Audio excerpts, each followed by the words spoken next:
गणपती सूर्य चंद्र वरुण M निर्विती देवी कुबेर हि तैसेची जो सर्वज्ञ आणि दयाघन मुनी ऋषीचे करीती तो उपाधी करून छान मदची माझी होतसे राजज्ञानी भाषे जगत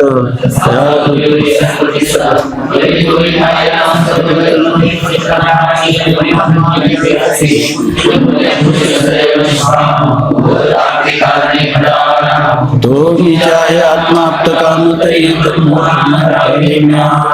तम स्वप्रकाशम व्यापकम नाम रूपयोः बुद्ध्यबोध्यम बुद्धे हृदयत्तु निर्मलम अपारम सर्ववेदांत वेद्यम प्रत्यक् परम महा तदेवाहं मत्तम्यमिति मे निश्चिता मतिः।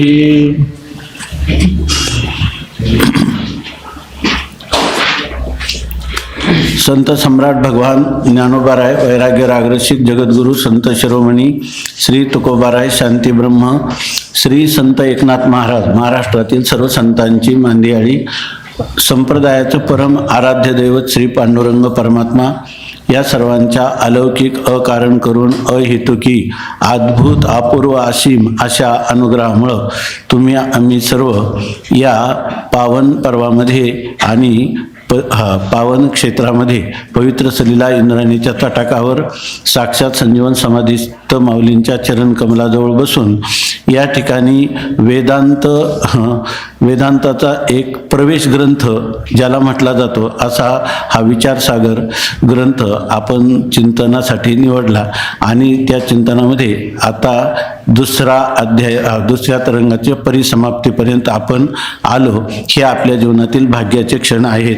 याचं कारण असं की भगवान स्वतः सांगतात आश्चर्यवत पश्यति कश्चिदेनम आश्चर्य वदति तथैव चान्यः आश्चर्यवत चैनमन्यः शृणोति श्रुत्वाप्येनं न वेदचैव कश्चित।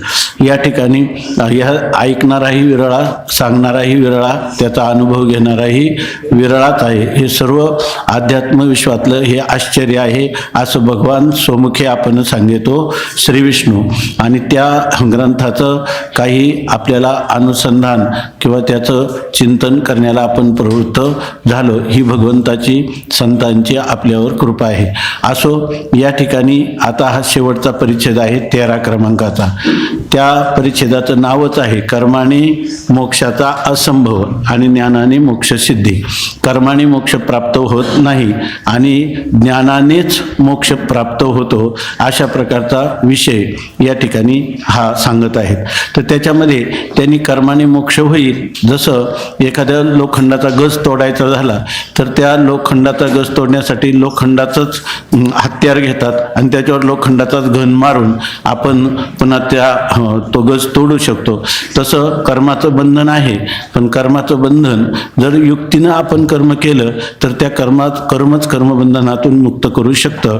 त्याला तत्वज्ञानाची किंवा ब्रह्मज्ञानाची आवश्यकता नाही असं जे काही कर्मवादी आहेत म्हणजे कर्मानेच मोक्ष मिळतो असं सांगणारे आहेत त्यांनी आपला पक्ष विस्ताराने मांडलेला आहे। त्याच्यापैकी एक शेवटचाच मुद्दा एवढाच आपला चालू आहे की काम्य कर्माचं जे फल आहे ते या जन्मात किंवा जन्मांतरामध्ये आपण अनेक प्रकारची कर्म केली असू शकतात। त्यामुळे त्या कर्माचं फल तर काय हे भोगावंच लागेल परंतु ते सांगतात त्याचं कारण जर तुम्ही इच्छेचा अभाव झाला तर त्याही कर्माचं फल मिळत नाही।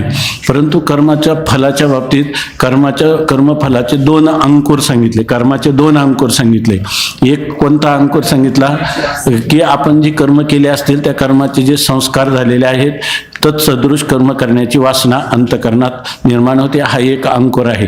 आणि दुसरा कोणता आहे पाप पुण्य किंवा धर्माधर्मरूप होणारा दुसरा अंकुर आहे। त्यापैकी कर्माचं फल कोणतं आपल्याला कोणत्या कर्माचा प्रतिरोध करता येतो तर जे तत्सदृश कर्म करण्याची वासना हे सत्संगतीच्या द्वारा आपण त्या ठिकाणी त्याचा निरोध करू शकतो। परंतु जे कर्म आपल्या जे अदृष्ट आहे ते अदृष्ट मात्र भोगल्याशिवाय कोणाचंही चुकत नाही. याचाच अर्थ काय झाला की प्रयत्न कोणत्या अंशात आहे आणि प्रारब्ध कोणत्या अंशात आहे याविषयीचा विचार आपण केला. तर काही अंशात प्रयत्न सफल आहे, काही अंशात प्रारब्ध कर्म सफल आहे. म्हणजे जर तुम्हाला तत्सदृश कर्म करण्याची वासना असेल तर त्या इंद्रियांचा जय, वासनेचा क्षय, संकल्पाही वरी नये मन, या नावे अद्वैत खरे ब्रह्मज्ञान, अनुभवा वाचून बडबडते. ही गोष्ट आपण करू शकतो का जीवनामध्ये? वासनेचा क्षय आपण करू शकतो, परंतु कर्माचं फल मात्र दुसरं जे पाप पुण्य निर्माण झालेलं आहे तर त्या कर्माचा क्षय हा भोगा वाचून होत नाही. प्रारब्ध कर्मनाम भोगात एव क्षय, भोगानेच त्याचा क्षय होतो. मग या ठिकाणी वाद करण्याची गरज आहे का? काही प्रारब्ध श्रेष्ठ का पुरुषार्थ श्रेष्ठ? काही अंशात प्रारब्ध श्रेष्ठ आहे, काही अंशात पुरुषार्थ किंवा पुरुष प्रयत्न सफल आहेत असं आपल्याला एकदा मनी मानसी दृढ रीतीनं एकदा कळलं किंवा आपल्याला याच्याविषयी निश्चय झाला की पुन्हा ही शंका आपल्या जीवनामध्ये येणार नाही. अशा प्रकारे मग काम्यकर्माचं हा जो अदृष्ट रूप अंकुर आहे तर त्याचं फल भोगावं लागेल की नाही? का भोगावेच लागेल? भोगावेच लागेल असा आतापर्यंत आपला विचार झाला. आता पुढे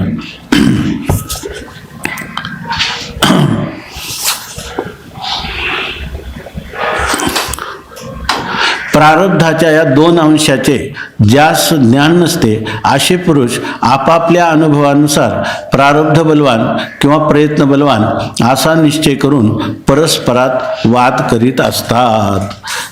ज्या लोकांना ह्या कोणत्या अंशात प्रारब्ध बलवान आहे आणि कोणत्या अंशात पुरुषार्थ किंवा पुरुष प्रयत्न बलवान आहे हे कळत नाही, ते काय सांगत असतात की वाद करत असताना एक सांगतो की प्रयत्नाने सर्व होतं आणि एक म्हणतो प्रारब्धाच्या अधीन सर्व आहे, प्रारब्धाच्या पुढे कोणाचंही काही चालत नाही.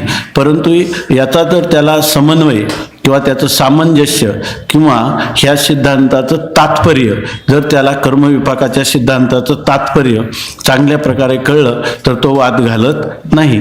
तो दुसरे लोक वाद घालतात तो त्या वादाचं साक्षीत्व सुद्धा करीत नाही. तुम्ही करा घटापटा, तुम्ही करा, त्याच्यामध्ये नका जाऊ वाटा आमचं ठरलेलं आहे.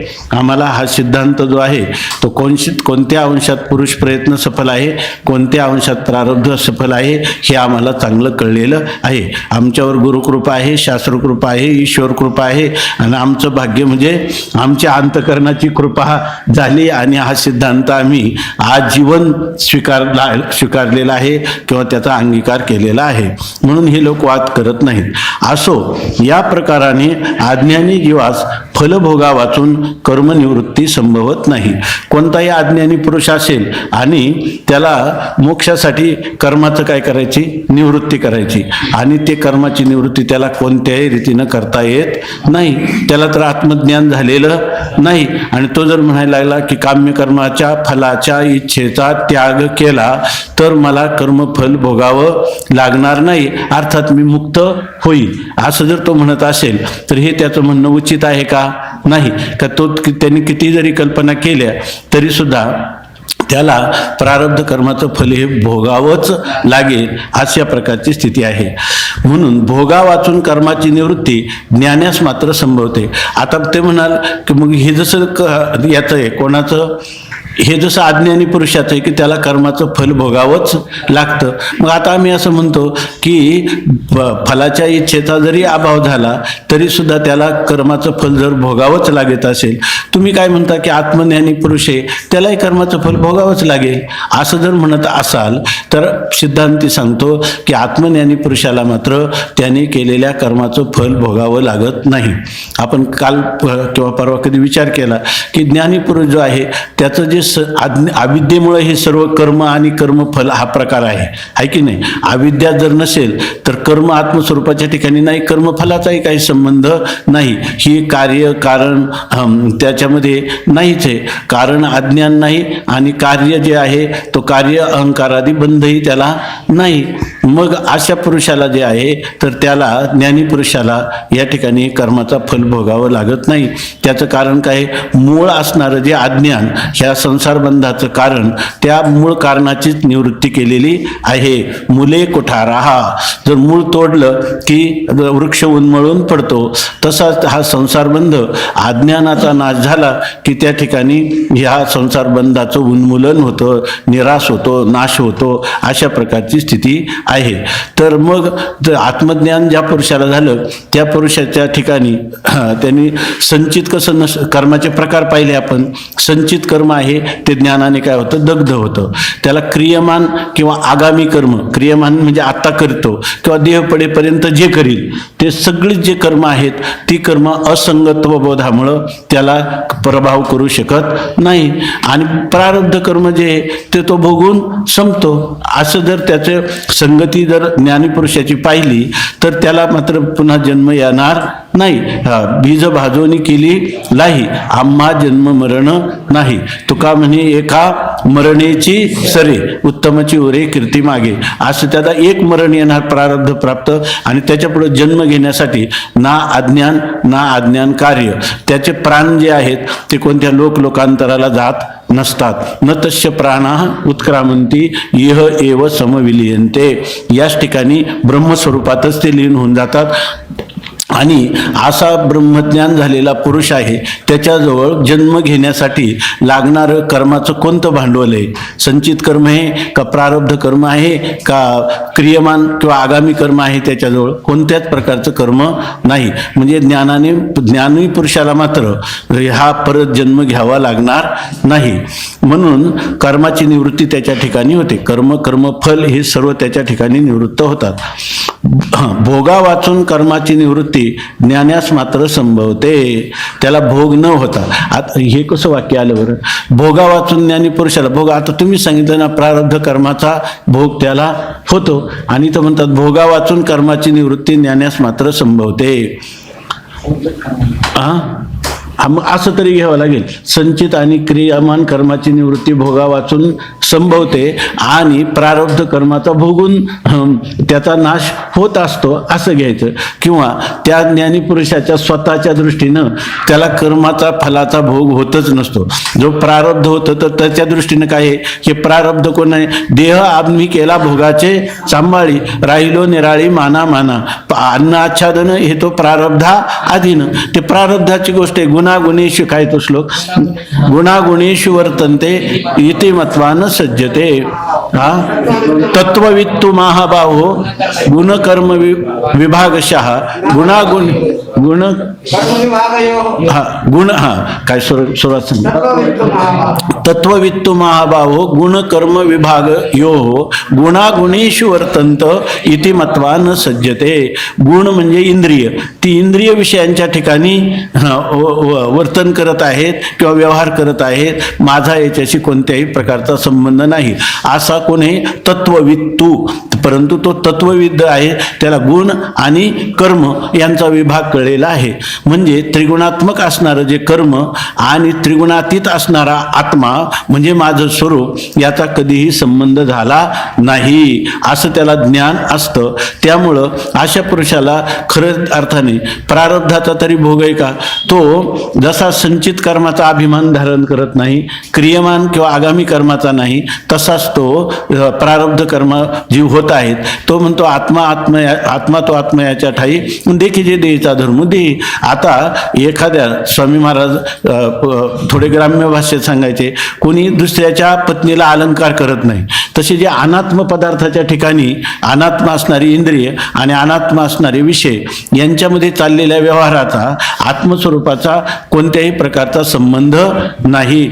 एकतर गोष्ट काय आहे आपण चिंतन केलेलं आहे, एक इंद्रिय आणि विषय किंवा कर्म याची सत्ता आहे प्रातिभाषिक आणि आत्म्याची सत्ता आहे पारमार्थिक. आणि समान सत्तेत साधक बाधक व्यवहार घडतो. तेव्हा कर्म आत्म्याला कुठं साधक होईल का बाधक होईल? साधकही नाही आणि बाधकच नाही, विषम सत्ता आहेत, समान सत्ताच मुळात नाही असा आपल्याला विचार करता येतो, आहे की नाही? भोगा वाचून कर्माची निवृत्ती मात्र ज्ञानास मात्र संभवते. कारण कर्ता कर्म आणि त्याचे फल ही सत्य नसून अविद्येमुळे आत्मस्वरूपाच्या ठिकाणी कल्पित आहेत. त्या अविद्येचे ज्ञान विरोधी आहे. म्हणून अविद्या कल्पित जे कर्माधिक त्यांचा ज्ञानानेच नाश होतो किंवा बाध होतो. आता तुम्ही म्हणता ज्ञानी पुरुषाला मात्र कर्माचं फल भोगण्या वाचून त्या कर्माचा नाश ज्ञानाने होतो असं तुम्ही म्हणता. याचं कारण काय आहे की ज्ञानी पुरुषाला जेव्हा आत्मज्ञान होतं तेव्हा आत्म्याच्या अतिरिक्त असणारं कर्म कर्ता त्याचं कर्माचं फल ह्या सगळ्या गोष्टी ज्या आहेत त्या आत्म्याच्या ठिकाणी काय आहेत कल्पित आहेत. म्हणजे त्या अध्यस्त आहेत. म्हणजे कर्मफलाचा त्याच्यावर अध्यास होतो भ्रम होतो. भ्रमातला पदार्थ सत्य असतो का नसतो. मग त्या पदार्थातला जो काही सत्य पदार्थ आहे त्रिकाला बाधित असणारा जो आत्मा आहे त्या आत्मा असंग आहे निर्विकार आहे नित्य शुद्ध बुद्ध आहे मुक्त स्वभावान आहे. तर त्याच्यावर ह्या कर्माचा आणि कर्मफलाचा परिणाम होईल का अर्थात होणार नाही. कल्पित पदार्थ हा अधिष्ठानाची काहीही लाभ किंवा हानी करू शकत नाही. रज्जूवर भासलेला सर्प कधीही रज्जूला विषारी करू शकत नाही. रज्जूवर भासलेली पुष्पमाला रज्जूला कधीही सुगंधित करू शकत नाही. किंवा तुम्हाला भूरेखेचा झालेला जो भ्रम आहे त्या भ्रमामुळं ती दोरी कधी दुभंगली जाऊ शकत नाही. अशा प्रकारची स्थिती आहे. याचाच अर्थ काय कारण का ते कल्पित पदार्थ आहे. कल्पित पदार्थ हा अधिष्ठानाचं लाभही करू शकत नाही आणि हानी करू शकत नाही. मग ज्ञानी पुरुषाकडून घडलेली कोणतीही ह्या कर्माचे पोच आत्मस्वरूपापर्यंत जातच नाही. असे असल्यामुळं त्याला बरं कल्पित पदार्थाचा नाश करायचा रज्जूवर भासलेला सर्प आहे त्याचा नाश करायचा म्हटलं तर तुम्हाला भालाभरची शिवाय काय विलाज आहे का बोला ना. त्यांची गरजच नाही. तिथं मांत्रिक आला तरच उपयोग होईल आहे की नाही. मांत्रिकाचाही उपयोग होणार नाही. मोठमोठी वाद्य वाजवली तर त्याचाही उपयोग होणार नाही. आणि एखादा कोणी आप्त शिष्ट पुरुष आला दयाळू आणि त्यांनी जर आपल्याला रज्जूचं ज्ञान करून दिलं तर त्या सर्पाची मात्र काय होईल निवृत्ती होईल. अधिष्ठान कोण आहे सध्या आता पुढे येईल विचार. वास्तविक रज्जू पण अधिष्ठान नाही. रज्जूपै ही चैतन्य अधिष्ठान कसं आहे चौथ्या तरंगात विचार येणार आहे. तर याच्यामध्ये वास्तविक जर पाहिलं तर रज्जूचं ज्ञान झालं की या सर्पाची निवृत्ती होते. कोणाला पुष्पमाला भासली असली त्याची पण निवृत्ती होते. म्हणजे अधिष्ठान ज्ञानाने भ्रमातल्या किंवा त्या अध्यस्त पदार्थाची निवृत्ती होते. का होते त्याची निवृत्ती का होते कल्पित पदार्थ जर असला तर कल्पित पदार्थाची निवृत्ती ही अधिष्ठान ज्ञानाने होत असते. त्यामुळं सर्व ह्या कर्म कर्ता कर्मफल यांचं अधिष्ठान कोण आहे आत्मा.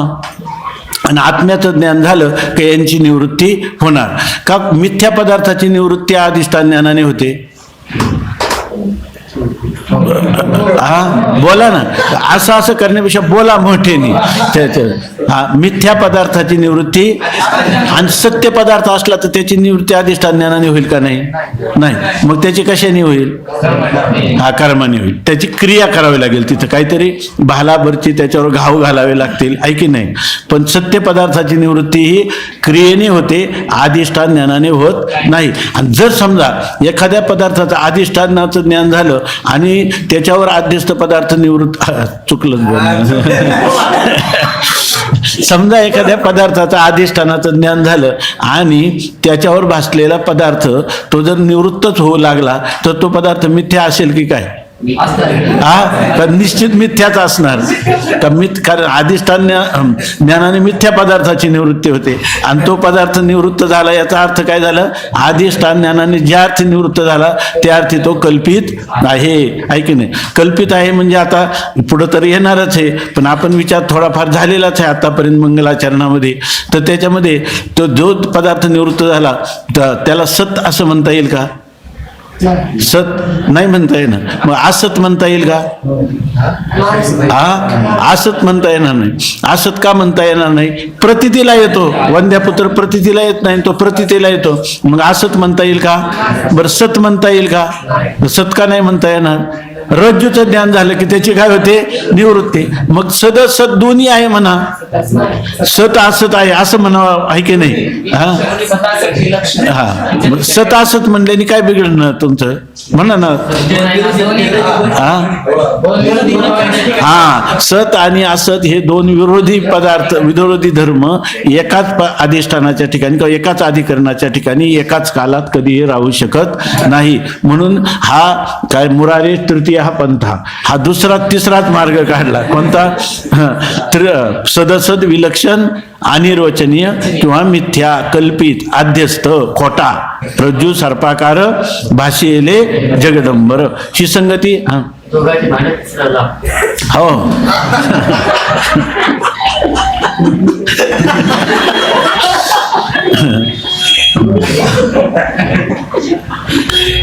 ही जी स्थिती आहे ना, ही दोघांचे भांडण तिसऱ्याचा लाभ असं नाही, ती व्यवहारातली आहे, ही वस्तुस्थिती आहे. दोघांचे भांडण, दोघांची चुकीची भांडण, खरं हे एका सदस्य विलक्षण आणि रचने, तिसऱ्याचा लाभ वगैरे काही नाही. व्यवहारातलं बरोबर आहे, हा सिद्धांत आहे, हे खरं आहे, सत्य आहे.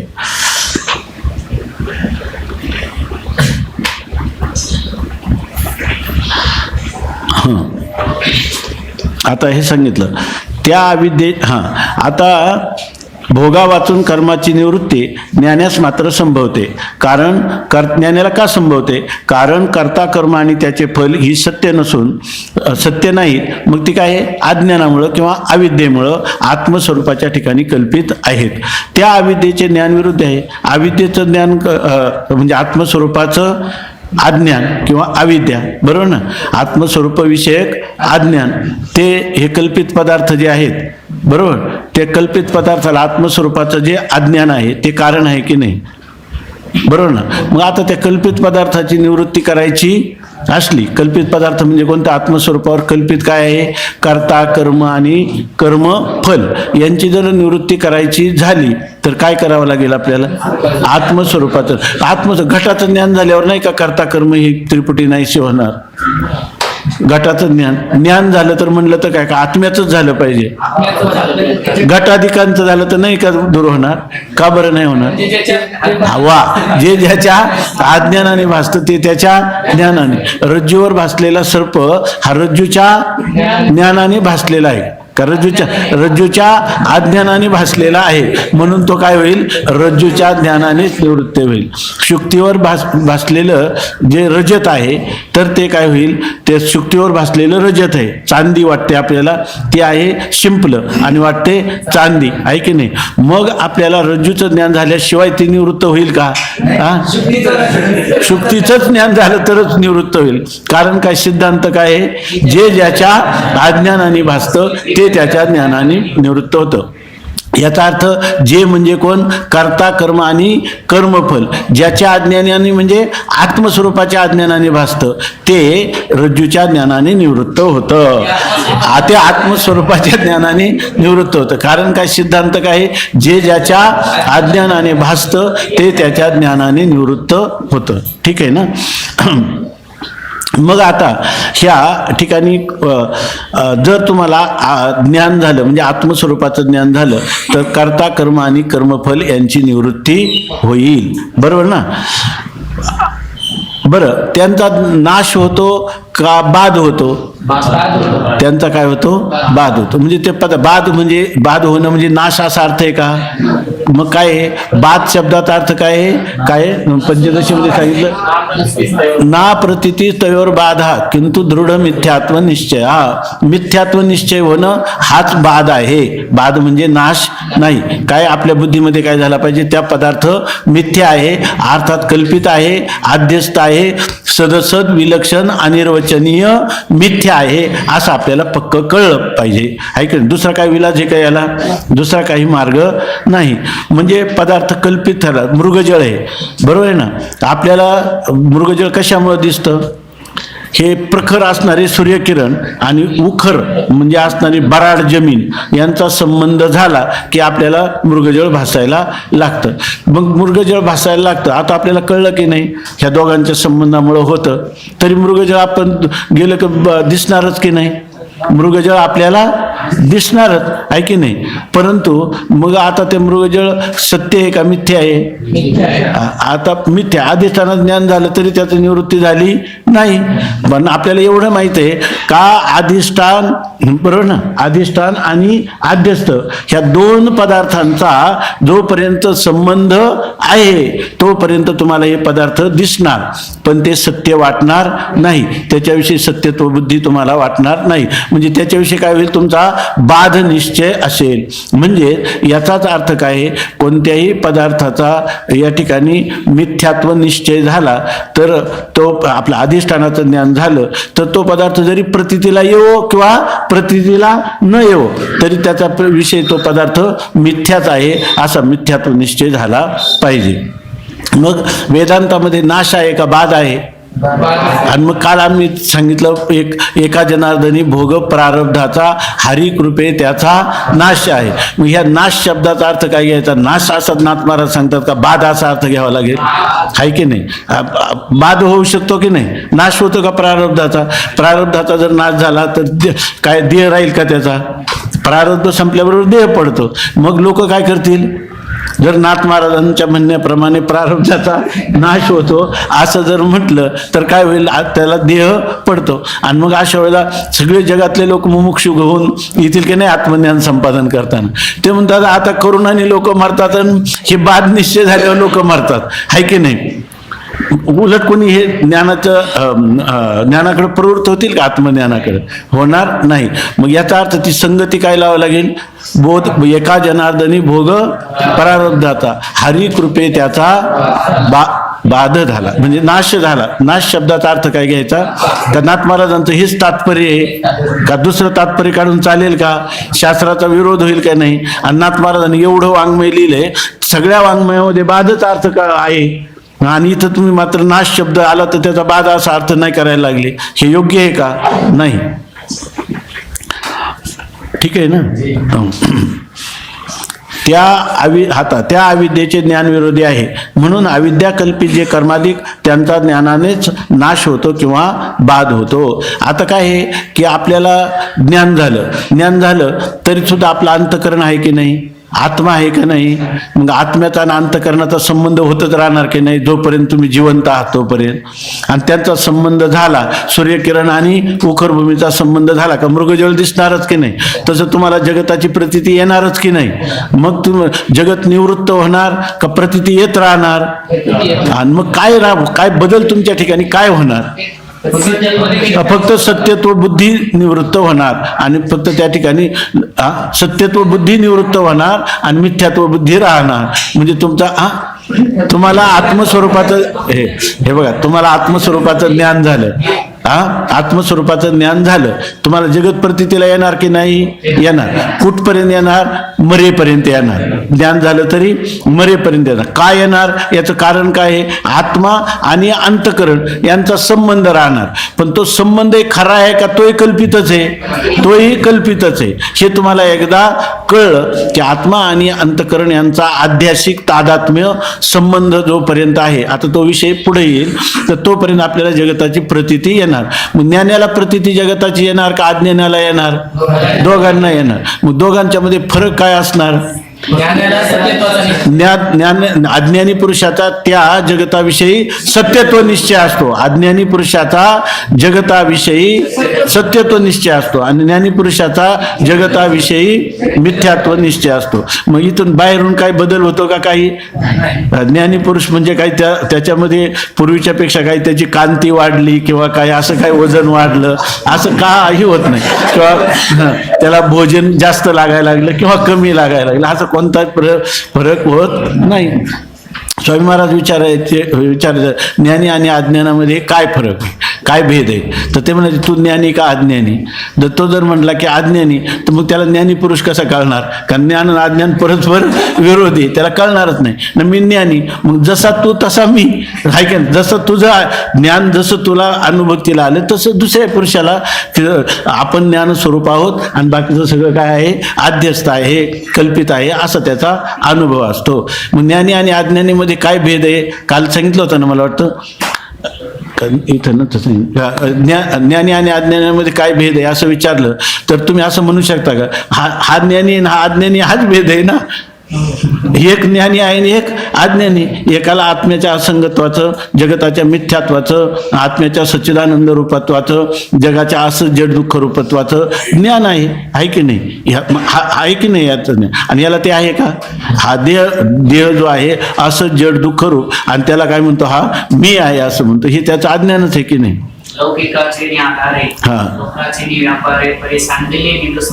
लौकिक हे लोकांच्या सारखाच वागत असतो, परंतु त्याचा आतमध्ये जो बुद्धीचा निश्चय झालाय तर त्यांनी लिहिलं आपल्या गीतेमध्ये काय? ज्ञानी आणि अज्ञानाची सर्व अज्ञानी पुरुष जिथं जागे असतात तिथं तो काय असतो? या निशा सर्वभूतानां तस्याम जागृती संयमी ना. आणि या निशा सर्वभूतानां तस्याम जागृती संयमी यश्याम जागृती भूतानी सा निशा पश्यतो म्हणे. हे विनोबाजींनी लिहिलं, सर्व भूते जिथे जागी ज्ञानी योग्यास रात्रती, ऐक नाही असं सांगतात.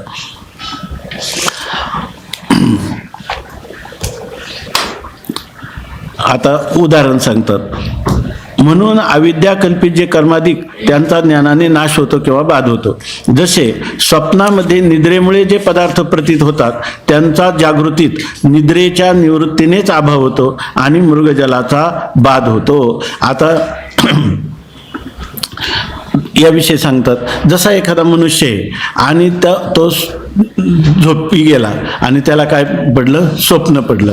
आणि स्वप्नामध्ये त्याला भीती वाटली आणि तो म्हणतो धावा धावा, वाघ मला खायला आला, ऐक नाही असं तो ओरडतो. बरेच लोक असतात ना झोपेमध्ये किंचाळतात, तर ते याच्यामध्ये त्याला स्वप्न पडलेलं असतं. मग अशा वेळेला त्या पुरुषाला जी भीती आहे वाघाची ती निवारण करण्यासाठी, ठीक चालले ना महाराज, ती निवारण करण्यासाठी आपण त्याला काय केलं पाहिजे? ताबडतोब हत्यार घेऊन तू थांब, तू काळजी करू नको, आहे की नाही असं करावं लागेल, आहे की नाही? त्याला काय करावं लागेल? झोपेतून जाग करावं लागेल. दुसरा काही इलाज नाही, नान्य हा पंथा, दुसरा काही मार्ग नाही. जसे स्वप्नामध्ये निद्रेमुळे जे पदार्थ प्रतीत होतात त्यांचा जागृतीत निद्रेच्या निवृत्तीनेच अभाव होतो. तो पुरुष एकदा जागृत झाला की त्याला काय होतं? ते स्वप्नातले पदार्थ राहतात का जातात तो स्वप्नातला वाघ? का? तर स्वप्नाला कारण काय आहे? स्वप्नाशी कारण निद्रा. स्वप्नाला कारण काय होते? मूळ झोप. ती निद्रा जर त्याची नाहीशी झाली तर ते स्वप्नातले पदार्थ राहतील का? ते स्वप्नातले पदार्थ निवृत्ती होतील. मग स्वप्नातल्या पदार्थाच्या निवृत्तीचा उपाय काय आहे? त्या स्वप्नाचं कारण असणारी निद्रा, त्या निद्रेचा नाश झाला की ते पदार्थ निवृत्त होत असतात जागृतीला आल्यानंतर. स्वप्नातल्या पदार्थाची निवृत्ती कशाने घडेल? त्या पुरुषाला जर तुम्ही जाग केलं तर. मग जागृतीत निद्रेमध्ये पडलेल्या स्वप्न आहे त्या स्वप्नातल्या पदार्थांची निवृत्ती ही जागृतीत आल्या वाचून होणार नाही. जागृतीत निद्रेच्या निवृत्तीनेच अभाव होतो. निद्रा निवृत्त झाली का स्वप्नातले पदार्थही निवृत्त होतात.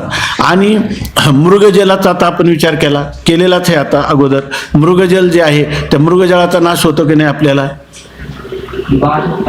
मृगजळाचा काय होतो? बाध. आणि स्वप्नातल्या पदार्थांचे काय होतो? नाश. बरोबर ना? निवृत्तीच होते स्वप्नातल्या पदार्थ. अज्ञान निवृत्त झाले की स्वप्नातल्या पदार्थांची निवृत्तीच होते. आणि मृगजळाचा काय होतो?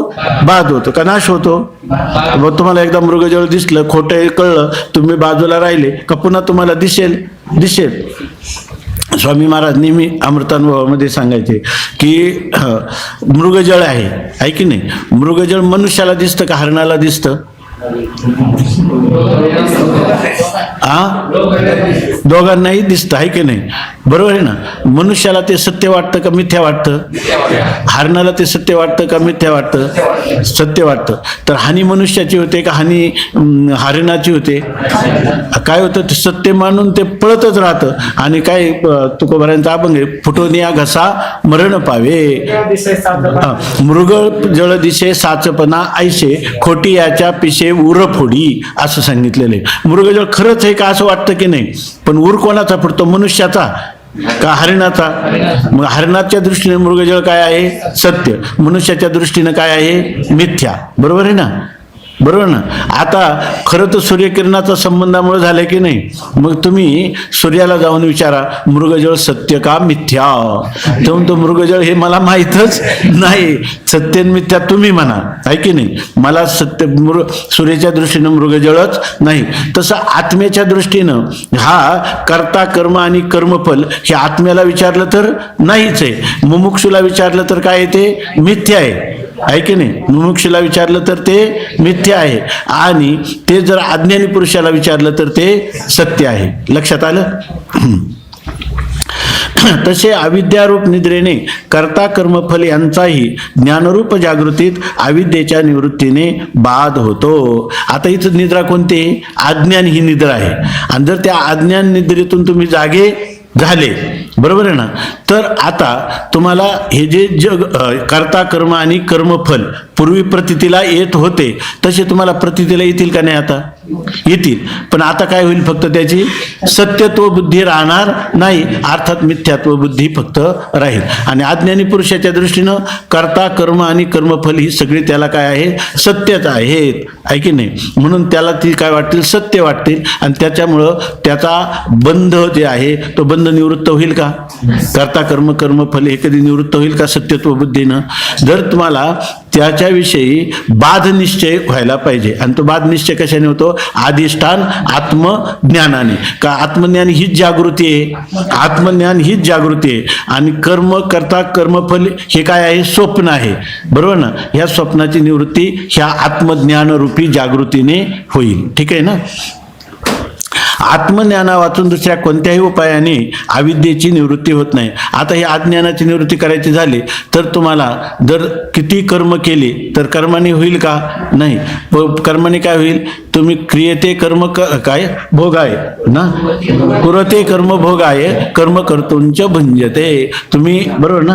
तुम्ही कर्म करणार, कर्माचं फल भोगासाठी जन्म येणार, जन्म आला की पुन्हा कर्म करणार. म्हणून स्वामी महाराज म्हणायचे की आडनाव जे आहे ना, कर मर आणि कर, म्हणून कर्मर कर हे आडनाव आहे त्याच्यामध्ये. तर अशा प्रकाराने जोपर्यंत तुम्हाला ज्ञान झालं नाही तोपर्यंत याचा बाध होणार नाही. आणि याचा बाध कशाने होईल? अज्ञानाच्या या मूळ अज्ञानाच्या निवृत्तीनेच याचा काय होईल? बाध होईल. बरोबर आहे ना? वाक्य बोललो ना बरोबर? तर इथं सांगतात आत्मज्ञाना वाचून दुसऱ्या कोणत्याही उपायाने अविद्येची निवृत्ती होत नाही. आणि जर केवळ इच्छेच्या अभावानेच कर्मफल भोग होत नाही असे म्हटले तर ईश्वर संकल्प मिथ्या होईल.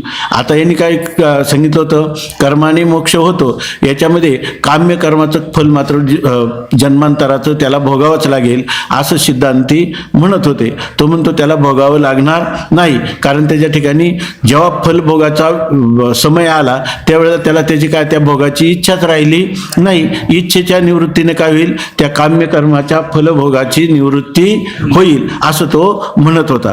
पण अज्ञानी पुरुषाच्या खऱ्या अर्थाने याची निवृत्ती होईल का? इच्छेचा अभाव झाला म्हणून. पण त्याच्यामध्ये नुसती तुम्ही एक संगती सांगितली, स्वतःच्या बुद्धीतून काढली. आणि जे लोक जास्त विचारशील नाहीत किंवा गंभीर विचार करत नाही किंवा शास्त्राविषयीचं शास्त्र सिद्धांत जे आहे ते अकाट्य आहेत, अशी ज्यांची दृढ श्रद्धा नाही त्यांना मात्र तुम्ही डळमळीत करणार, पण आम्हाला मात्र करू शकत नाही.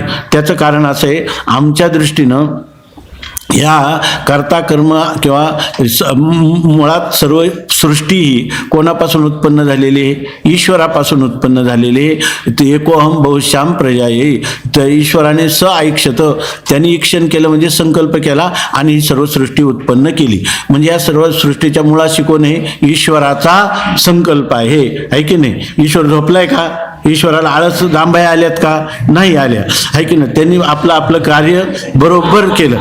तर त्यामुळं तुम्ही जरी काही म्हटले तर आम्ही झोपलेलो नाही, आम्ही जागे आहोत. तर ते सांगतात की आत्मज्ञाना वाचून दुसऱ्या कोणत्याही उपायाने अविद्येची निवृत्ती होत नाही. आणि जर केवळ अभावानेच, इच्छेच्या अभावानेच कर्मफल भोग होत नाही असे म्हटले, आणि तुमच्या म्हणण्याप्रमाणे याला म्हणतात तुष्यंतु दुर्जन्य आहे. म्हणजे दोन पैलवान ज्या वेळेला परस्पर एकमेकासमोर भिडतात त्यावेळेला त्यांनी दंड थोपटून त्या एकमेकाला मागं ढकलतात. तर हा जो पहिला पैलवान असतो तो एकदम त्याला लोटलं की जणू काय आताच हात पडणार ह्या धक्क्याने एकदम मागं सरतो आणि सावध होतो आणि पुन्हा असा काही डाव टाकतो की त्याला एकदम चितपट करून टाकतो. याला अगोदर मागं का सरला तर तुष्यंतु दुर्जन्य आहे. आपला प्रतिस्पर्धी त्याला थोडं समाधान वाटतं की अरे काही नाही, हा आपल्या आवाक्यातलाच आहे असं त्याला वाटतं. तसं या ठिकाणी तो सांगतो की अज्ञानी पुरुष जो आहे त्या अज्ञानी पुरुषांच्या केवळ काम्यकर्माच्या फलाच्या इच्छेचा अभाव झाला तर त्याला तो फलभोग होणार नाही असं जर तुमच्या म्हणण्याप्रमाणे स्वीकारलं तर याचा अर्थ काय? ईश्वर संकल्प एकटा पूर्वी कोण होता? एकटा ईश्वरच होता. आणि काय काय ते श्रुती काय आहे? सदैव सौम्य इदम अग्र आसीत. पूर्वी फक्त एक सत परमात्माच होता. स ऐक्षत, त्याने ईक्षण केलं म्हणजे संकल्प केला आणि काय केला? एकोहम बहुश्याम प्रजा येई, मी एकटाच आहे, मी अनेकांना उत्पन्न करीन अशी श्रुती आहे. आणि इथं तर काय झालं? जीवाला वाटलं की आपल्याला ह्या कर्माचा फलाचा भोग नको, इच्छेचा अभाव झाला की ते कर्मफल त्याला भोगावं लागणार नाही असं तुमच्या म्हणण्याप्रमाणे जर स्वीकारलं तर शास्त्रवचनाला विरोध येईल. कोणता?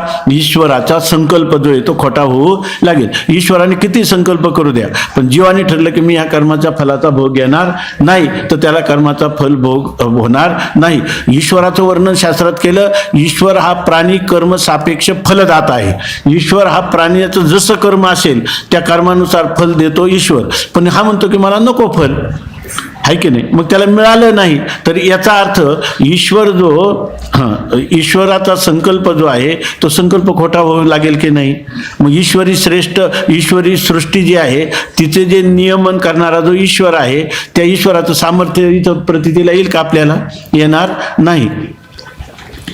अज्ञानाच्या कर्माची फलभोगा ईश्वर संकल्प मिथ्या होईल. अज्ञानाच्या कर्माची फलभोगा वाचून निवृत्ती होऊ नये असा ईश्वर संकल्प आहे. ईश्वराचा संकल्पच आहे. जोपर्यंत आत्मज्ञान, ईश्वराच्या संकल्पात दोन गोष्टी, ज्याला आत्मज्ञान झालं त्याला आपल्या कर्माचा फलभोग होता कामा नये, मी कधीच होऊ देणार नाही. आणि जोपर्यंत त्याने आत्मज्ञान संपादन केलं नाही तोपर्यंत अज्ञानी पुरुषाच्या कर्माचा फल त्याला भोगावंच लागेल. त्याच्यासाठी ईश्वर इतका आदर्श झाला. कालच आपण पाहिलं, ज्ञानोबारायांनी सांगितलं कर्मे राम वनवासा गेला. राम अवतार आहे की नाही, पण ते सुद्धा वनवास भोगला की नाही. म्हणून ते सांगतात की कर्म कोणालाही चुकत नाही आणि तसा ईश्वराचा संकल्पच आहे. बरं, पुन्हा ते ईश्वराचं काय सांगितलेलं आहे आणखी? तो ईश्वर सत्य संकल्प आहे. माणसाचा संकल्प जर सिद्ध व्हायचा असेल तर आपण काय म्हणतो? सत्य संकल्पाचा दाता नारायण, सर्व करी पूर्ण मनोरथ. जीवाचा जर सत्य संकल्प असेल तर ईश्वर त्याला साह्य होतो. पण हा जीवाच्या ठिकाणी काय सामर्थ्य आलं? ईश्वराच्या संकल्पाला अभिभूत करून टाकायचं. ईश्वराचा संकल्प असला तरी आपण मला हे फलभोग नको म्हटलं का ईश्वर काही करू शकत नाही, असं होईल की नाही? म्हणून ईश्वर संकल्प, ईश्वराचा संकल्प सत्य आहे. याचा अर्थ ईश्वराने केलेला संकल्प कधीही अन्यथा होत नाही. पण जर जीवाच्या केवळ इच्छेच्या अभावाने जर त्याला कर्माचं फलाचा भोग चुकला तर ईश्वराला सत्य संकल्प म्हणता येईल का? नाही. म्हणून केवळ इच्छेच्या अभावाने पूर्वजन्मात केलेल्या काम्यकर्माचे फल होणार नाही हे बोलणे अत्यंत विरुद्ध आहे. आणि जर नाही, आमचं म्हणणं असं नाही, ईश्वर हा काय आहे? सत्य संकल्पच आहे. ईश्वर सत्य संकल्प आहे याचाच अर्थ जीवाने कधीही केलेल्या काम्यकर्माच्या फलाच्या त्यागाची इच्छा केली तरी त्याला त्या कर्माचा फलभोग झाल्याशिवाय राहणार नाही, हे तुम्हाला मानणं भाग आहे. शिवाय केवळ इच्छेच्या अभावानेच काम्य कर्माचे फल कोणास होत नाही असे मानले तर अशुभ कर्माचे दुःख फल कोणास होऊ नये. आता काम्य कर्माचं फल आहे तर माणसाला काय कर्म करताना काय वाटत नाही आहे की नाही, कर्म करताना काय वाटत नाही, पण फलभोग जेव्हा येतो तर जे आपण निषिद्ध कर्म केले त्या निषिद्ध कर्म करायला असा ईश्वराने हा एक नियम ठेवलाय, काय मनुष्य कर्म करण्याला स्वतंत्र आहे. बरोबर ना, मानव कर्म करणारा जीव स्वतंत्र आहे पण फलभोगाच्या बाबतीत मात्र परतंत्र आहे. कर्म करायला त्याला पूर्ण स्वातंत्र्य आहे. विहित करा, निषिद्ध करा, काम्य करा, प्रायश्चित्त करा, काही करा, पण केल्यानंतर त्याचं जेव्हा फल आहे त्या फलभोगाचा नियंता कोण आहे? ईश्वर आहे. जैसे ज्याचे कर्म तैसे फल देतो ईश्वर. मग अशा वेळेला ईश्वराचा संकल्प काय आहे का अज्ञानी पुरुषाच्या कोणतंही कर्म जे आहे त्या कर्माचा फलभोग झाल्याशिवाय त्याला राहू नये आणि तो ईश्वर सत्य संकल्प आहे. मग अशा वेळेला त्याला पूर्वजन्मात केलेल्या काम्य कर्माचं फल होणार नाही हे बोलणं उचित आहे का अनुचित आहे? अनुचित आहे. शिवाय केवळ इच्छेच्या अभावानेच काम्य कर्माचे फल कोणास होत नाही असे मानले. आता काम्य कर्माचं फल जे आहे ते केवळ इच्छेचा अभाव झाला की त्याला काम्य कर्माचं फल होत नाही असं समजा आपण मानलं तर अशुभ कर्माचे दुःख फल कोणास होऊ नये. अशुभ कर्माचं दुःख रूपी फल, अशुभ कर्माचं फल काय दुःख आहे ते कोणालाच होऊ नये. कारण तुम्हाला काय म्हणायचं, इच्छेचा अभाव झाला का ते फल होत नाही. मग असा जीव जगात कोण आहे की ज्याला निषिद्ध कर्माचं फल मला दुःख भोगावंच वाटतं? असं कोण आहे का जगामध्ये? कर्म मी निषिद्ध करण्याचा मला अधिकार आहे, तो मी मिळवणारच आहे का नाही हे वाटतं. परंतु ज्या वेळेला त्याचं फल येतं त्यावेळेला त्या फला मात्र मला मुळीच असता कामा नये असं सर्व मानव जातीला वाटतं की नाही. मग आता जर इच्छेच्या अभावाने झालं तर जगात कोणाला तरी निषिद्ध कर्माचं फल दुःख होईल का? कोणालाच होता कामा नाही. पण दुःख होतं की नाही हे अनुभवाचं. दुर्योधनाला काही तो श्लोक आहे, दुर्योधनाने सांगितलं की या ठिकाणी माझा काही दोष नाही. जानामि धर्मम न च मे प्रवृत्ती, जानाम्य अधर्मम न च मे निवृत्ती. केनापि देवेन हृदय स्थितेन यथा नियुक्तोस्मी तथा करोमी. तो दुर्योधन म्हणतो याच्यात हे जेवढं द्रौपदीचं वस्त्रहरण केलं, पांडवांना विष दिलं, याच्यात माझा काहीच दोष नाही. मला कशाला नरकवास पाहिजे? कारण काय आहे की मला धर्माचं ज्ञान आहे, पण मला धर्म करावाच वाटत नाही. मला अधर्माचं ज्ञान आहे पण अधर्मापासून निवृत्त व्हावं असं मला वाटतच नाही. त्याचं कारण आहे म्हणे, त्याचं कारण मी अध्यात्माचा अभ्यास केलेला आहे, वेदांताचा, आणि विशेषतः गीतेचा अभ्यास जास्त केलेला आहे. गीतेमध्ये श्लोक आहे, ईश्वरः सर्वभूतानां हृदयेषे अर्जुन तिष्ठती भ्रामयन् सर्वभूतानि यंत्रारूढानि मायया. सर्वांच्या हृदयात कोण आहे? ईश्वर. आणि आम्ही कोण आहे? यंत्र. आणि यंत्री कोण आहे? परमात्मा. त्यांनी सर्व हे केलेलं आहे. त्याचं फल कोणाला मिळावं? त्या ईश्वराला आहे की नाही, त्यांनी हे सर्व केलेले. त्यामुळे माझं काय मनुष्य पाप करायला त्याला अधिकार असा वाटतो पण फल भोगायला त्या निषिद्ध कर्माचं नको, विहित कर्माचं बरं असतं तरी बरं झालं असतं. निषिद्ध कर्माचं नको आणि विहित कर्माचं नको, पण विहित कर्माचं फल मात्र मला मिळालंच पाहिजे आणि निषिद्ध कर्माचं फल कधी मिळता कामा नये. स्वामी महाराजांनी पुण्यस्य फलम इच्छन्ति, पुण्याचं काय फल हे सगळे लोक इच्छा करतात पण पुण्यम न कुर्वन्ति मानवाः, पण पुण्य करत नाही. आणि पापस्य फलम न इच्छन्ति, पापाच्या फलाची कोणी इच्छा करत नाही पण पापम कुर्वन्ति यत्नतः, पण पाप मात्र प्रयत्नपूर्वक केल्याशिवाय राहत नाही. अशी स्थिती आहे. स्वामी महाराजांनी विनोदाने सांगितलं, एकदा एक जो मनुष्य आहे तर त्या मनुष्याकडून काहीतरी कशाचा तरी व्यक्तीचा किंवा काही याचा घात झाला, हिंसा घडली आणि त्या हिंसेचं पातकाचं फल जे आहे निषिद्ध कर्माचं, ज्या वेळेला तो यम त्याच्यासमोर येऊन उभा ठाकला, त्यांनी सांगितलं हे फल मला द्यायचं काय कारण? त्यांनी सांगितलं तुमच्याकडून हत्या घडलेली. हत्या कोणी केली? हाताने केली. आता 5व्या तरंगात येणार आहे हाताच्या आधी रात्री देवता कोण आहे? इंद्र आहे. त्या इंद्राला जाऊन भेटा, माझा काय त्याच्यामध्ये दोष आहे. तर गेले, तर यम गेला. नंतर काय झालं, त्यांनी दुसरं रूप बदललं. यांनी थोडंसं दान केलं होतं. त्यांनी सांगितलं हे जे दान आहे, हे दान इंद्र म्हणे की काय काय प्रेरणा करतो, कोणतं तरी माध्यम करतो आणि दान करून घेतो. धन्य आहे त्या इंद्राची. हा म्हणतो इंद्र कुठला लागून दिला? ह्या हाताने दिले, मी दिले पठ्ठ्याने. मग त्यांनी लगेच हात पकडला. हे जर पठ्ठ्याने केलं असेल तर ते सुद्धा कोणी केलंय? पठ्ठ्यानेच केलेलं आहे की नाही?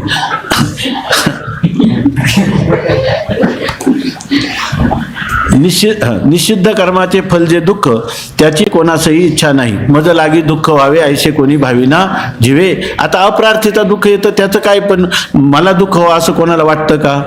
आता याची प्रक्रिया जर आपण स्वीकारली की फलाच्या इच्छेचा अभाव झाला म्हणजे त्या कर्माचं फल होत नाही, हे बुद्धीवर तरी आपल्या आरूढ होतं का? पटतं का आपल्याला? हे आहे की नाही? कळतं आपल्याला, पण पटतंय का?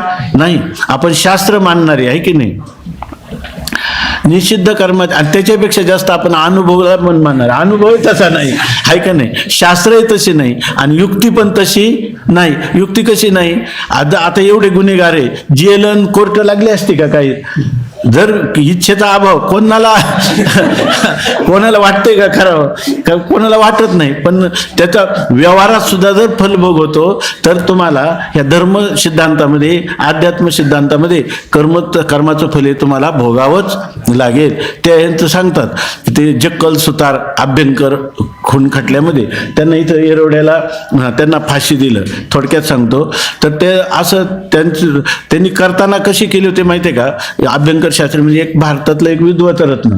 परंतु त्यांनी केलं, त्यांना विचारलं तुम्ही हे का करण्याची प्रवृत्ती झाली? काहीच कारण नाही. ते म्हणे आम्ही लहानपणी गीता वाचत होतो, तर एकाने सांगितलं, आणि त्याच्यामध्ये आत्मा अमर आहे. नैनम छिंदंती शस्त्राणी नैनम दहती पावका न चैनम क्लेदयंत्यापन शोषयती अच्छेद्योयम अदायोयम अयम अक्लेद्यो शोष्ययोच नित्याः सर्वगतः स्थानो रचलोयम सनातना. हा सिद्धांत आम्हाला वाटला. मग आत्मा अमर आहे तर मारलेली काय? ढेकणापासून पंडित रत्न त्यांच्या सगळ्यांची किंमत काय आहे? सारखीच आहे. त्यामुळं काही वाटलं नाही. पण काही वाटलं नाही ना, मग त्याला झाली शिक्षा कशाची? फाशीची. तर त्यावेळेला त्याला फाशीवर नेताना त्याला चालता सुद्धा आलं नाही. 7 मजले असं सांगतात की तो प्लॅस्टर केलेल्या भिंतीवरून 7 मजले चढत होता. काय आता त्याच्याजवळ युक्ती असेल, किती बळ असेल, काय युक्ती असते? पण त्यावेळेला त्याला उचलून न्यावं लागलं. तो म्हटला नाही. मग त्यांनी सांगितलं की आम्हाला काही करा, पण आम्ही आमच्या आईला एकुलते एक आहे, आम्हाला काहीतरी शिक्षा तरी कमी करा, फाशीच्या ऐवजी दुसरी करा किंवा आम्हाला सोडा, असं सांगायला लागले. आणि त्यांनी त्यावेळेला काय सांगितलं, काही जरी झालं हे करताना याच्या पाठीमागं अध्यात्म, जसे चापेकर बंधू गेले अध्यात्म ज्ञानाचं ऐश्वर्याने, तसं आम्हीच पण आत्म्याचा काय आहे, आत्मा असंग निर्विकार आहे, यात आत्म्य स्वरूपाचं चिंतन करूनच हे केलेलं आहे. तेव्हा आम्हाला काहीतरी माफ करा. केलं का सरकारने माफ? त्यांना कायद्याने माफ केलं का? तसा हा ईश्वराचा जो कायदा आहे, ईश्वराचा कायदा म्हणजे कोण आहे बरं सांगा बरं? ईश्वर तर काही दिसत नाही, बोलत नाही. ईश्वराचा कायदा म्हणजे कोणता कायदा आहे? बोला बोला. काय घाबरायचं काय त्याच्यात? बरोबर बोलले ना तरी पण आत्मविश्वास नाही. वेद, वेद हा त्याचा काय आहे? कायदा. इतका कायदा आहे का ईश्वराची सिद्धी सुद्धा कोण करतो? वेदच. यस्य निश्वसितम वेदा, ज्याच्या निश्वासातून वेद आले तो वेदच काय करतो? ईश्वर सत्य संकल्प आहे, सर्वज्ञ आहे, सर्व शक्तिमान आहे. हे तुम्हाला कोणापासून कळलं? वेदापासूनच कळलं. निषिद्ध कर्माचे फल जे दुःख, त्याची कोणासही इच्छा नाही आणि दुःख तर होते. आता हे अनुभवाचं आहे का नाही? इच्छा, तुम्ही म्हणा आम्हाला इच्छा नाही, आणि इच्छेचा अभाव झाला का फलाचा अभाव होतो. मग कपाळाला हात का बनवून लावून बसला? दुःख काय आहे? अनुभव आहे. अनुभवात येते आणि अनुभवाचा आपलाप करता येत नाही. बरं, हे एखाद्याच्याच आहे का सगळ्यांच्याच बाबतीत खरं आहे? सगळ्यांच्याच बाबतीत. कोणाला दुःख व्हावं वाटत नाही आणि कोणालाही दुःख झाल्याशिवाय राहत नाही. पण काही लोकांना जगी सर्व सुखी असा कोण आहे, विचारी मना तुझी शोधोनी पाय, कोणी सापडत नाही. आता मी म्हणतो आहे एखादा असतो, पण माझं म्हणणं बरोबर आहे काय? की त्याला जगामध्ये त्याला दुःख येतच नाही. तो म्हणतो दुःख ते काहीचे नये स्वप्नाशी, असं म्हणणारा कोणी असू शकतो का? तुकाराम महाराजच आहेत ना. ऐक ना, ते कशामुळं नाही होत? कोणाला होत नाही दुःख? ज्याला आत्मज्ञान झालं त्याला दुःख होत नाही. ऐक ना, त्याला दुःख कुठं येते त्याला माहीतच नाही. त्याला दुःख स्वप्नात देखील येत नाही. निषिद्ध कर्माचे फल जे दुःख, त्याची कोणासही इच्छा नाही आणि दुःख तर होते. म्हणून ज्ञाना वाचून दुसऱ्या कोणत्याही उपायाने कर्मफलाचा अभाव होत नाही. मग काय उपाय केलं म्हणजे कर्मफलाचा अभाव होईल? नुसता इच्छेचा अभाव जाऊ द्या, अजून काही उपाय केले तर कोणत्याच उपायाने दुःखाचा नाश होऊ शकत नाही. का आत्मज्ञानाने होऊ शकतो? आत्मज्ञान. वेदांत मतात कर्मानुष्ठानकाली निरीच्छ पुरुषाच्या कर्माचे फल त्यास होत नाही असे मानले आहे. आता वेदांत मतात मध्ये मात्र सांगितलेले, एखादा मनुष्य जेव्हा कर्मानुष्ठान करतो ना, म्हणजे आता सध्या करत असेल, म्हणजे थोडक्यात क्रियमान रूपाने करत असेल किंवा पुढे तो करणार असेल, तर कर्मानुष्ठान काळामध्ये जर त्याची निरीच्छा असेल, म्हणजे त्याच्या ठिकाणी कर्तृत्वाचा अभिमान नाही, फलाची इच्छा नाही आणि इंद्रियांच्या द्वारा ते कर्म घडत आहे, कर्माचा अनुष्ठान घडत आहे, तर त्याला या ठिकाणी त्या कर्माचे फल त्यास होत नाही. त्याला ते कर्माचं फल होत नाही. कारण त्यांनी सांगितलं तत्ववित्तो महाभाव गुणकर्म विभागयो गुणागुणेषु वर्तन्त इति मत्वा न सज्जते. त्याचं तरी 18व्या अध्यायात काय वर्णन केलं की त्यांनी केवढे जरी कृत्य केलं निषिद्ध तरी सुद्धा त्याचा पापरूप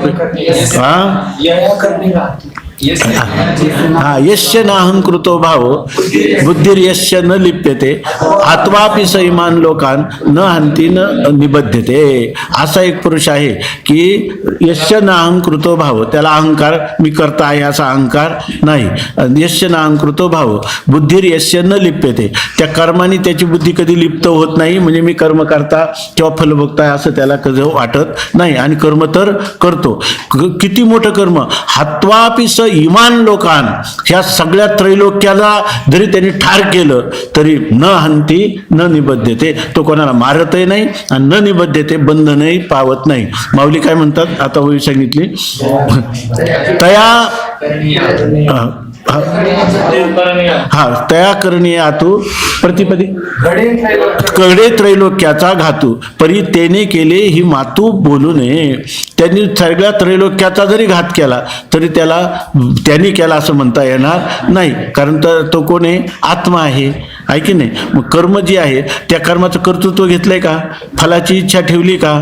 नाही. मग अशा पुरुषाला कर्तृत्व मत फलास्वाद यांचा त्याग करून केलेलं कर्म हे ईश्वरार्पण केलेलं आहे. तर अशा पुरुषाला वेदांतात मानले की त्याला कर्मफलाची काही नाही, इच्छा नाही. अशा पुरुषाने कर्म केलं तरी त्याला त्या फलाचा भोग होत नाही असं वेदांतामध्ये मानलेलं आहे. त्याप्रमाणे कर्मानुष्ठानानंतरही पुरुषाची इच्छा निवृत्त झाली तर कर्माचे फल होत नाही. आता वेदांतांनी सांगितलं म्हणजे कुठपर्यंत सांगितलंय? आत्मज्ञानी पुरुषासाठी ते सांगितलेलं आहे. पण हे यांना काही कळत नाही. ते म्हणतात वेदांतातही असंच मानलेलं आहे ना, सगळे कर्म करून देखील त्याला त्याचं फल होत नाही. मग आम्ही तेच म्हणतो की इच्छेचा अभाव झाला यालाही फल होत नाही, असं मानायला काय हरकत आहे? तुमच्याकडे कर्मानुष्ठानकाली होत नाही असं मानले. पुन्हा त्याप्रमाणे कर्मानुष्ठानानंतरही पुरुषाची इच्छा निवृत्त झाली तर कर्माचे फल होत नाही असे वेदांत रहस्य न जाणता पूर्वपक्षीचे म्हणणे आहे. याचा अर्थ कर्मानुष्ठान करतो, कर्तृत्व मद आहे, फलास्वाद आहे, ईश्वराला समर्पण नाही, स्वतःचा काहीतरी लाभ फल अपेक्षित करून कर्म करत आहे आणि म्हणतो की त्या कर्माचं फल लागत नाही. याचा अर्थ त्याला वेदांताचं रहस्य कळालेलं नाही. कारण असे वेदांत रहस्य न जाणता पूर्वपक्षीचे म्हणणे आहे. कारण कर्म फलेचे सहित हो अगर फलेचे रहित हो, कर्म आपल्या फलांचा भोग निश्चित देणारच. आता ते म्हणतात कर्म फलेच्छेने कर्म करा, नाही तर फलेच्छा रहित कर्म करा. कर्म हे अज्ञानी पुरुषाला फलाचा भोग देणारच. फरक इतकाच की इच्छारहित कर्म करणारास अंतकरण शुद्धी रूप फल होते. तिथं सुद्धा आम्ही जेव्हा सांगतो ना, जर जर तो मुमुक्ष असेल आणि जर त्याला तत्वज्ञान झालं नसेल तर त्याला त्या कर्माचं फल होत नाही असं सांगण्याचं तात्पर्य नाही.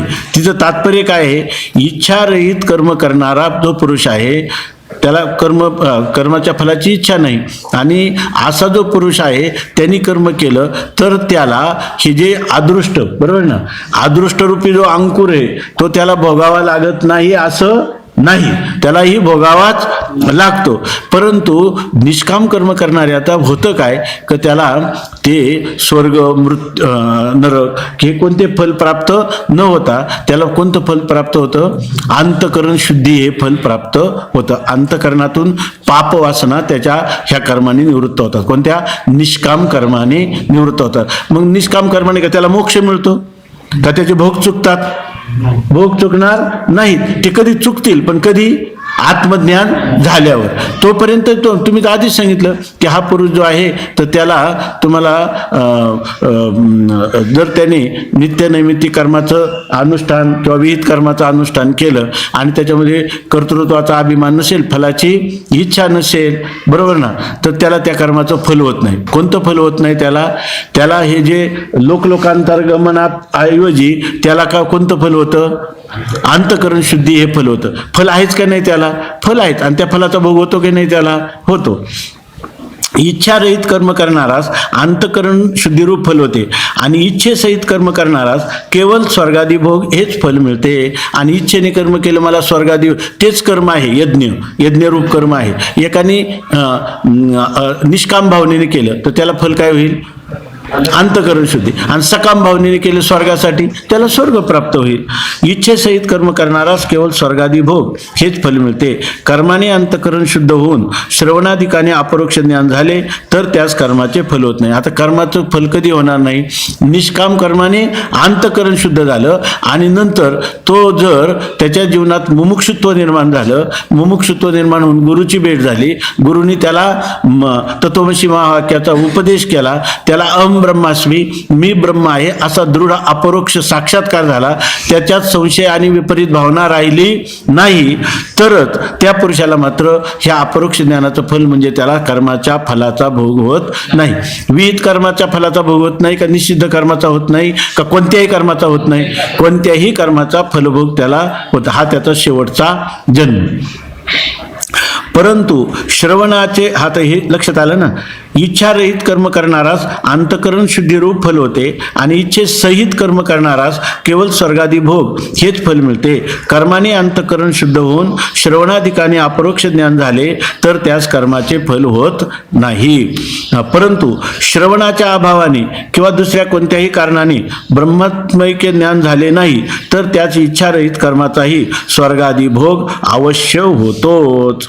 आता काय, एखादा पुरुष आहे त्यांनी निष्काम कर्माचं अनुष्ठान केलं पण पुढे त्याला काय झालं, श्रवण झालं नाही आणि त्याला जर दृढ अपरोक्ष साक्षात्कार आत्म्याचा झाला नाही, म्हणजे आत्मज्ञान झालं नाही, तर असा पुरुष आहे आणि त्याची इच्छा जरी नसली तरी त्याला कर्माचा फलाचा भोग होईल का नाही, होईलच. कोणता भोग होईल, त्याला स्वर्ग फलाला त्याला प्राप्त व्हावं लागेल, कारण त्याची काय होती, इच्छा होती. परंतु श्रवणात म्हणजे त्यांनी अंतःकरण शुद्ध झालं परंतु त्यांनी काय केली होती, स्वर्गफलाची इच्छा होती. आता त्यांनी म्हटलं की मला नको स्वर्गफल, आता मला मोक्ष पाहिजे, तर मिळेल का त्याला, का ते स्वर्गफलच त्याला भोगावं लागेल, बरोबर आहे ना. परंतु श्रवणाच्या अभावाने किंवा दुसऱ्या कोणत्याही कारण असू द्या तर त्याला ब्रह्मात्मक ज्ञान झाले नाही तर त्यास इच्छारहित कर्माचाही स्वर्गादी भोग अवश्य होतं. त्यांनी आता किती इच्छा जरी नाही म्हटलं तर कालच आपण पाहिलं की पडावेची पडे, कुवा माझी अवचिती धूपावली पडियेला ना, अशी त्याची स्थिती आहे. म्हणून ब्रह्मात्मैक्य ज्ञान झाले नाही तर त्यास इच्छारहित कर्माचाही स्वर्गादी भोग अवश्य होतो. हा वेदांताचा सिद्धांत आहे. पण हे स्वर्गादी भोग त्या निरीच्छ पुरुषास अवांतर फल आहे. पण हे स्वर्गादी फल भोग जे त्याला काय पाहिजे, मिळायला पाहिजे होता मोक्ष. बरोबर ना. परंतु त्याला हेच जर साधन त्यांनी अंतःकरण शुद्धीसाठी केलं तर त्याला काय झाली असती, अंतःकरण शुद्धी. पण अंतःकरण शुद्धी न होता त्याला कोण आणि मोक्षही प्राप्त न होता त्याला अवांतर फल प्राप्त झालं. ते कोणतं फल प्राप्त झालं, स्वर्गफल, ते त्याला प्राप्त होतं. पण हे त्याच्या दृष्टीनं मुख्य फल एक अवांतर फल आहे, अवांतर फल आहे. त्यात चित्तशुद्धी झालेलीच आहे. त्याला आता चित्तशुद्धी झाली, चित्तशुद्धी झाली. मग आता काय होईल, योग्य काली श्रवणादी घडून ज्ञानद्वारा मोक्ष होईलच. स्वर्गादी भोग हे जे काही निरीच्छ पुरुष आहेत, ज्यांनी स्वर्गादी भोगाची इच्छा नाही, त्यांना जर स्वर्गादी भोग झाला, कारण आत्मज्ञान प्राप्त करून घेतलं नाही, श्रवणादी साधनांचा अभावामुळं किंवा कोणत्याही कारणामुळं, काही प्रतिबंधामुळं जर त्याला झालं नसेल तर त्याला स्वर्गफल काय आहे, अवांतर फल प्राप्त झालं. परंतु त्याची चित्तशुद्धी झालेली आहे की नाही, पूर्वी निष्काम कर्माने चित्तशुद्धी झाली, तरी सुद्धा त्याला जावं कुठं लागलं, स्वर्गाला जावं लागलं. त्याची चित्तशुद्धी झालेलीच आहे. योग्य काली श्रवणादी घडून ज्ञानद्वारा मोक्ष होईलच. आता त्याला मोक्ष होईल का नाही, आता योग्य ज्या वेळेला आता त्याला कर्मफलाचा भोग टाळता आला का नाही, पण त्याची चित्तशुद्धी झालेलीच आहे. त्यामुळं आता त्याला योग्य समय जेव्हा येईल, तो समय कधी येईल, लवकर जर आणायचा असला तर तो त्याच्या हातात आहे का, तो आता वेळ येईल तेव्हा त्याला मोक्ष प्राप्तीचं साधन उपलब्ध होतील. बरोबर आहे का मी बोललेलं, वेळ येईल तेव्हा येईल, तेव्हा येईल, दम्मानी मोक्ष झाला तरी चालेल. त्याच्यापेक्षा ती वेळ आत्ताचीच आहे असं समजणं हे त्याला जवळचं साधन आहे की नाही. काळाची वाट पाहायची नाही, तर काळाची वाट पाहिली तर मग काळ लागेल, किती लागेल हे सांगता येईल का. स्वामी विवेकानंदांनी लिहिले की जर सगळेच्या सगळे एखादी प्रश्न केला त्यांना, सगळे जीव एक ना एक दिवस मुक्त होतील ना, कारण दुःखाला तर उबगलेलीच असतात. मग जसं जसं त्यांचं दुःख विरळ होईल तसं तसं साधनं करत करत जे दुःख संबंध रहित सुख आहे त्याच्याकडे कधीतरी जीवनाची एवढ्या सृष्टी चक्रामध्ये कधीतरी प्रवृत्ती जीवाची व्हायलाच पाहिजे. आणि ही गोष्ट तर्कसंगत पण वाटते. मग त्यांनी सांगितलं, पण याचा एवढा विचार करण्यापेक्षा जर तुम्हाला एवढं वाटतं बा कधीतरी मुक्त होईल, पण आता मुक्त होऊ शकता ना, आता बोध प्राप्त करून घेऊ शकता ना, आता विवेक वैराग्य धारण करू शकता ना, तर तशी वाट कशाला पाहिजे आणि असे तर्क कशाला करत बसायचे आहे की नाही. ब्रह्मात्मैक्य ज्ञान झाले नाही तर त्यास इच्छारहित कर्माचाही स्वर्गादी भोग अवश्य होतो. हा वेदांताचा सिद्धांत आहे. पण हे स्वर्गादी भोग त्या निरीच्छ पुरुषात अवांतर फल आहे. त्यास चित्तशुद्धी झालेलीच आहे. योग्य काली श्रवणादी घडून ज्ञानद्वारा मोक्ष होईलच. त्याला मोक्ष निश्चित होईल, पण कधी होईल सांगता येत नाही. कधी होईल नक्की, त्याला जेव्हा खरं तीव्र मुमुक्षुत्व प्राप्त होईल त्यावेळेला त्याचं कधी पण होऊ शकतं. येतावता अज्ञानास ज्ञाना वाचून दुसऱ्या कोणत्याही उपायाने कर्मफलभोगाची निवृत्ती होणार नाही. जर जो कोणताही अज्ञानी पुरुष असेल आणि तो म्हटला की ज्ञानाशिवाय इतर उपायाने मी मुक्ती प्राप्त करू शकेल, तर त्याला कधी कर्मफलातून मुक्ती प्राप्त होऊ शकणार नाही, आहे की नाही.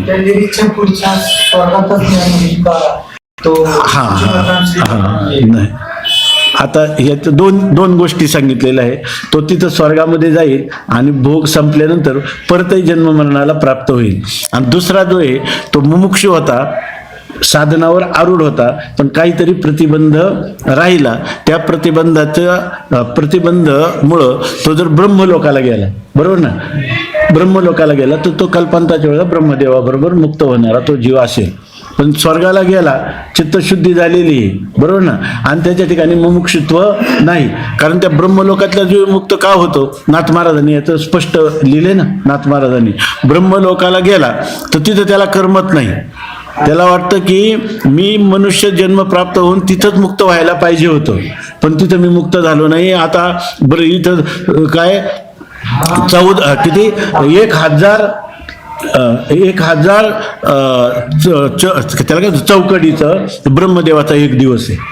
आणि असं ब्रह्मदेवाचं आयुष्य किती आहे, 100 वर्ष, 2 परार्थ. तर त्या ब्रह्मदेवाच्या कल्पांतापर्यंत राहायचं आणि तोपर्यंत बद्धमधून राहायचं आणि हे मला नको असणारे हे दिव्य भोग भोगायचे, याला त्याला कंटाळा करतो, रात्रंदिवस त्याला तळमळ लागते, कुठून मला अशी दुर्बुद्धी झाली, किंवा त्याच वेळेला मी मोक्ष का केला नाही. कारण ब्रह्मलोकात जाऊ नये, जे लोक ब्रह्मलोकाच्या इच्छेने ब्रह्मलोकात जातात, भोगाच्या इच्छेने, ते मुक्त होत नाही, ते कल्पांताला मुक्त होत नाही. तिथे ज्याला वैराग्य असतो तो मुक्त होतो.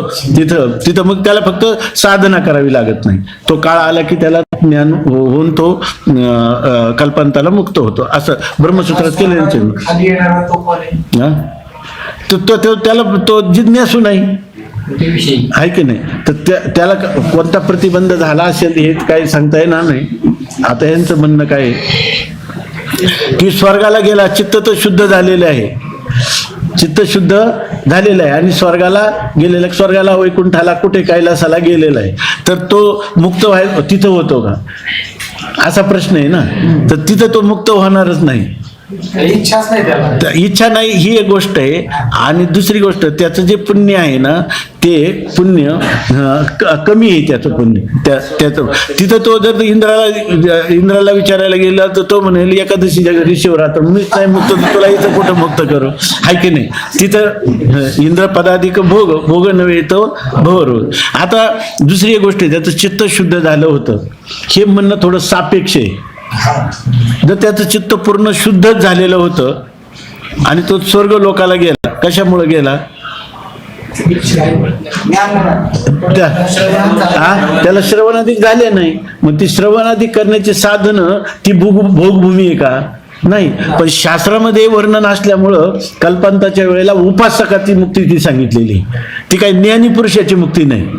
तिथं ज्ञान होऊन तो मुक्त होतो, परंतु ती जी मुक्ती आहे ती कोणाला प्राप्त होणार आहे, उपासकाला प्राप्त होणार. म्हणजे याचा अर्थ मध्ये कालाचं भरपूर व्यवधान आहे त्याच्यामध्ये. आणि स्वर्गामध्ये तर तसं काही दिसत नाही, किंवा स्वर्गामध्ये त्याला मुक्तीचा त्याला जरी इच्छा नसली किंवा असली तर स्वर्ग ही जी भूमी आहे ही मोक्षभूमी नाही, ही भोगभूमी आहे की नाही. कोणता घ्यायचा, हा दोघांपैकी कोणता घ्यायचा इथला, दोघांपैकी कोणता घ्यायचा इथे, दोघांपैकी कोणत्या दोघांपैकी, तो एक उपासक ब्रह्मलोकामध्ये गेलेला हा आणि हा स्वर्गात गेला. हा स्वर्गात फक्त याची चित्त शुद्ध झालेली, मोक्षासाठी मोक्षासाठी यांनी प्रयत्नही केलेला नाही, बरोबर ना. फक्त निष्काम कर्म त्याने अनुष्ठान केलेले, त्यामुळे त्याची चित्तशुद्धी झालेली. अजून इतकंच नाही, कदाचित त्याची चित्ताची स्थिरता व्हायची सुद्धा बाकी असेल, कारण हे फल निष्काम कर्मयोगाला पण मिळू शकतं, निष्काम उपासकाला पण मिळू शकतं, आणि कर्म आणि उपासनेचा समसमुच्चय असणाऱ्याला पण मिळू शकतं. जास्त शक्यता समसमुच्चय असणाऱ्याला होतं असं ईशावास्य उपनिषद सांगतं, बरोबर आहे ना. काय अंधे काय अंधम तमः प्रविशन्ति यया ये विद्याम उपासते ततो वै ततो भूय इव ते तमः ये विद्याम उपासते, असं तिथं वर्णन केलेलं आहे. कारण ते सूक्ष्म आहे, ते ह्याची संस्कार, भक्तीचे संस्कार, उपासनेचे ते खोलवर होतात, त्यामुळं अंधम तमः असं त्याला म्हटलेले. ठीक आहे, योग्यकाली श्रवणात, हा हा हा हा बरोबर बरोबर बरोबर बरोबर. तर तिथं असा एक शब्द खूप छान लिहिलाय ना, त्याला असं लिहिलंय की चित्तशुद्धी झालेलीच आहे, योग्य काली श्रवणादी घडून ज्ञानद्वारा मोक्ष होईलच. म्हणजे चित्तशुद्ध झालेला पुरुष जरी स्वर्गामध्ये गेला आणि तो परत आला तरी त्याला काय आहे, योग्य काळाची वाट पाहावी लागेल. पण त्या काळात निष्काम कर्म ही एक पद्धती सांगितली, वेदांतालाच मान्य आहे की निष्काम कर्म करणाऱ्याला, निष्काम उपासना करणाऱ्याला मुमुक्षुत्व निर्माण होतच.